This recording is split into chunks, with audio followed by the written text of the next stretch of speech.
Hello everyone, it's me, Clayson. I just finished watching the fifth episode of The Acolyte. Now, after we had terrible character decisions and some truly awful writing last week, in basically a big search through a jungle that was more like a soundstage, only to find that Kalnaka was already dead, we at least get some decent fight scenes against the Sith Master, as most of the Jedi that we've barely gotten to know at this point get killed off, so there's no real reason to care about them, of course. While the fight scenes are still like one of the very few redeeming factors about the series, and they even managed to do some cool stuff with the Sith Master, such as having his armor disable lightsabers for a bit, and they even find a cool use for Osha's little robot friend Pip at one point. It really doesn't make up for the fact that the writing is still abysmal, especially because the reveal of who the Sith Master is so blatantly obvious that you're kind of in disbelief that Leslie Headland legitimately thought this was a good twist. Yeah, what was the whole point of keeping his identity a secret when we could have guessed his identity at this point based on the only other person who's there?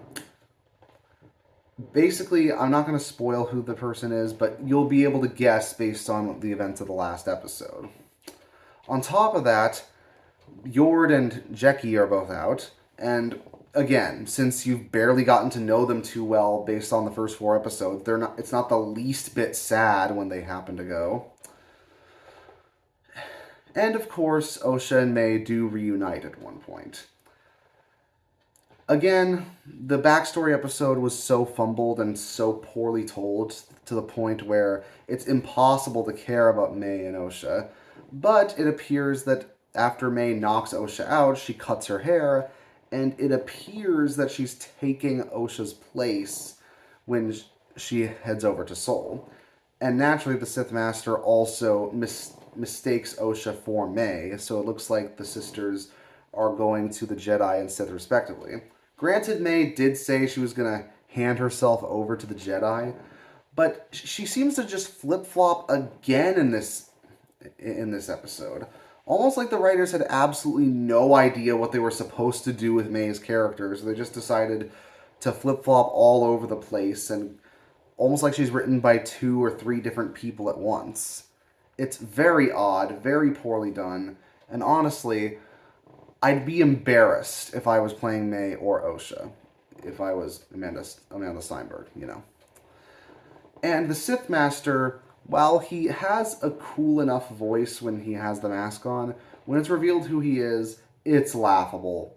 It's genuinely a bad twist, and also it undermines literally everything we knew about his character before this point.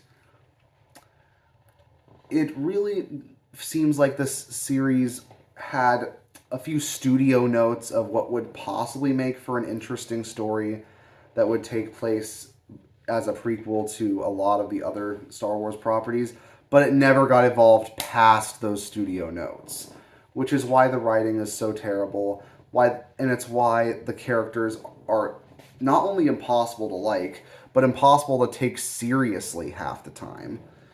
Again, the fight scenes are decent enough, but when you don't care about anyone involved, and when the writing and direction is so uniformly poor, it even makes the decent fight scenes feel like they're just there to hide the writing.